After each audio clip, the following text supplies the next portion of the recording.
want to share a story today that means a lot to me, and I've had opportunity to share it with several other people.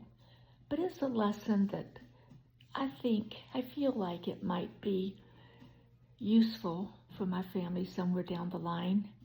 I don't expect not one family member, child, grandchild, to have a need for this thing I'm going to share today, but I can see where it can mean something to them in their future, mostly because what it means to me.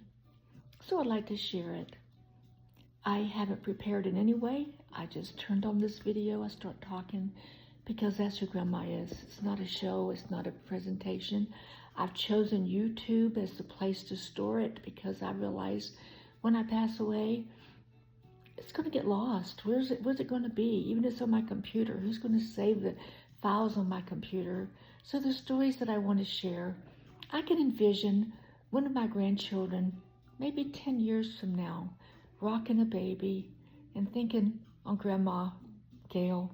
For whatever reason, I'm on their mind that day, and they wish they could hear my voice, a little bit of Grandma's story or a counsel.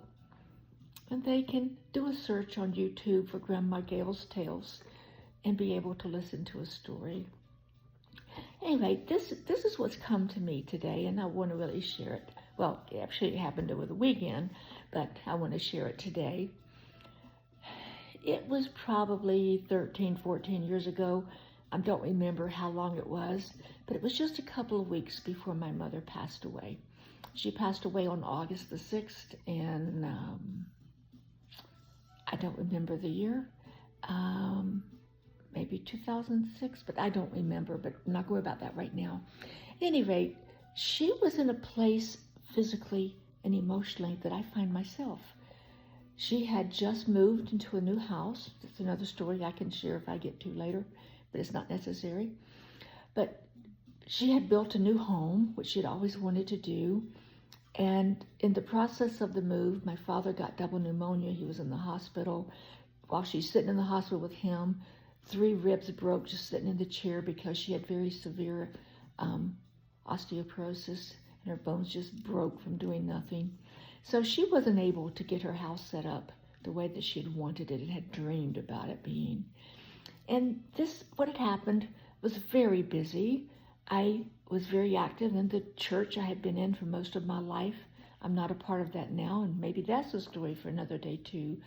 But my family knows that I walked away from this religion because I came to believe that it was based on things that weren't true. But anyway, long story. I had been called to be the president of the women's organization. If I recall, there were about 350 members. You were a member just because you were a member of the church. We went to church geographically, so if you lived in this area and you were a member, this is the ward where you went to church. And if you were female, adult, you were assigned to the Women's Relief Society. And I had been called to be president. My hands was full. I gave it everything I had. I felt I was called of God. It's what He wanted me to do. And my boundaries were 27 miles deep and 35 miles wide. And I was 1 block from the northwest corner of that area. So I was overwhelmed. No excuses, it's just the reason. That's where I was. Anyway, my mother was needing more time with her family. It wasn't necessarily me she wanted the time with, but I think she was desperate enough. She wouldn't even taken time with me, even though I wasn't her most favorite person, but it's okay too. But I didn't make myself available because I was busy doing what was important at that time in my life, and I don't grudge that, but I am sad I wasn't there more for my mother because I understand that pain. And this feeling of mother, I really realized recently, sidebar, I really realized when I add up all the time that I'm committed, the visits with my children, whether it's time I have for them riding home from work, they talk to me on the phone, when it's all added together, I get 17 hours a month of visits. And when I'm hurting from chemotherapy pains and pains of old age and the things related to the side effects of chemo, sometimes I wonder, is it really worth it? Do I want to continue with treatment? And so I was pondering, 17 hours? That's not even 24, that's not even a day. And I pay the price 29 days a month to get those 17 hours. And are they worth it? So anyway, that's where I am emotionally. And I have moved from one retirement community to another because the food situation was just horrible. I live in a lovely place. My other apartment was lovely, but I needed to have good food. Something nutritional, something I could eat, and I feel that it really will help me to feel better also. So I had this opportunity. I jumped quickly and I've moved. You can see the backgrounds here, the same as similar that I had before. My grandchildren are still on the wall. So at any rate, I'm sitting here Saturday and I really realized my kitchen cabinets over here, you see very few kitchen cabinets over there and they're very high. There's really no room for some of the things I had in my other apartment, even though it was small. And I realized in my glass cabinet, I have the lower shelf, I have glasses that I use, and the other two shelves have glasses, crystal, that I've never used in 3 years I was there. I never used them. It's time to let them go. But it's sad. I've not used them that much, honestly, but they've been a part of my life. They've been in my china cabinet. They meant a lot to me. And the getting rid of them was just painful. And I thought back to my mother that Sunday. I got sidetracked. Back when I was working with the job, it called to be the Relief Society Women's President. My mother was needing more, but I did take the time. On Sunday, when I left church, I put it all behind me. I'd go to my mother's house on Sunday. She was no longer able to cook what she loved to do. So we would get together. We would decide what meal I was going to cook.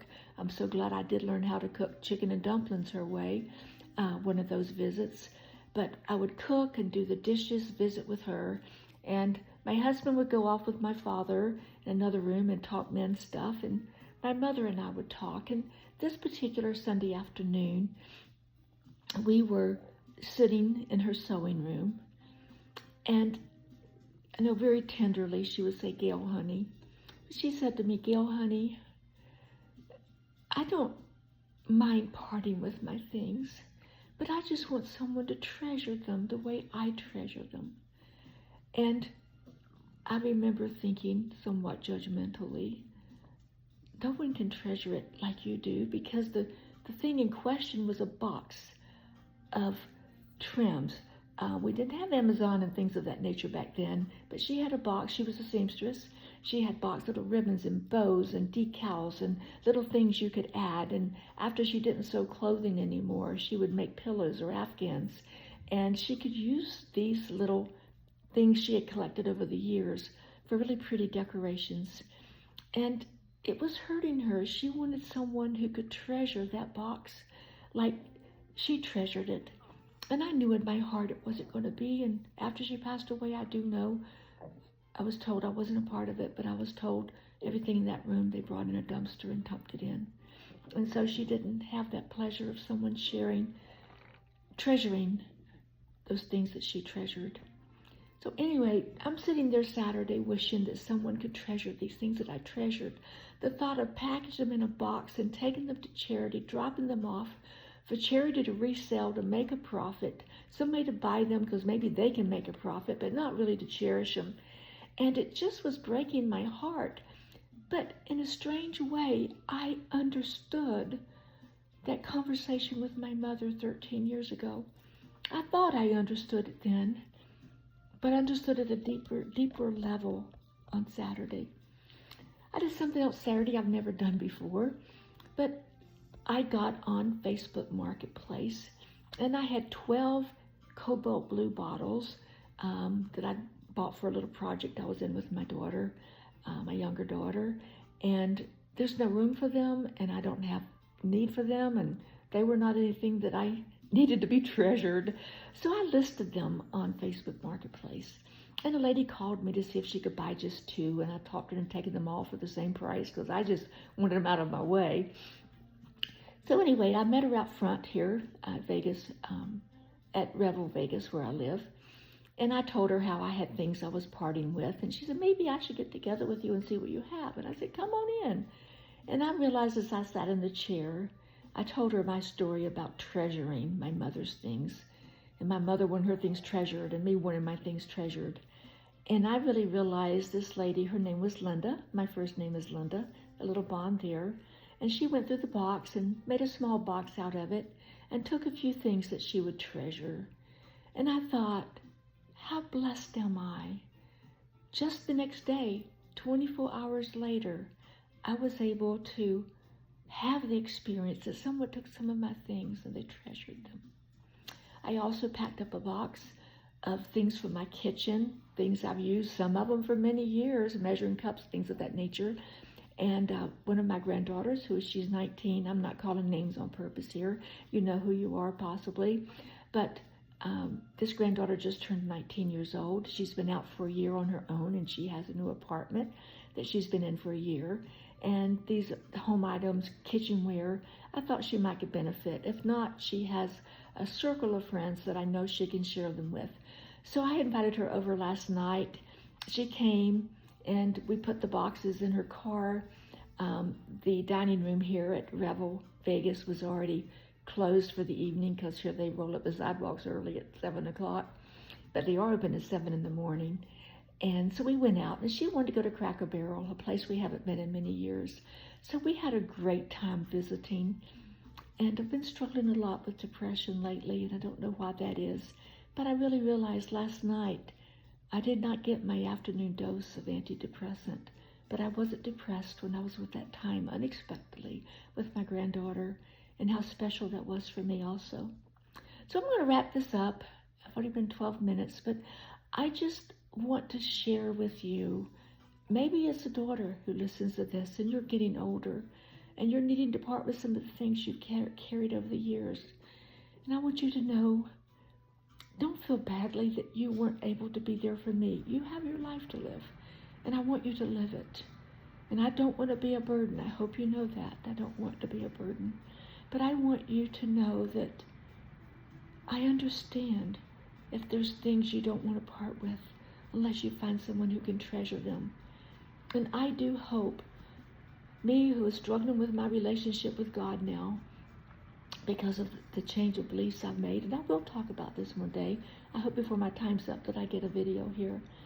But I want you to know I understand, and I do pray in this new sort of kind of way that you too will have a Linda, someone who will show up in your life and who will go through the things you would like to be treasured, and that a few of your things can be treasured.